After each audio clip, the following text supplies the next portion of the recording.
Okay, so we are staining the wood, and that's Miss Elizabeth, and what we're doing is we are using some nice Varathane wood stain.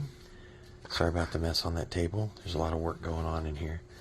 And so we're just getting a nice stain on it. As you see, it changed that color. All stained. Brought out the stripes and the streaks in the wood of the cedar.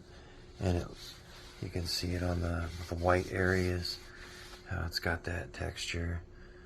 Oh, it looks really nice.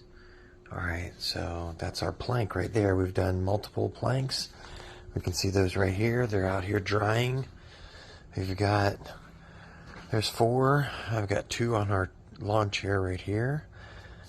So we had 7 of the planks that are 6 inches wide, which are actually 5.5 inches wide. And they are being stained right now and in process. The next step is to polyurethane them.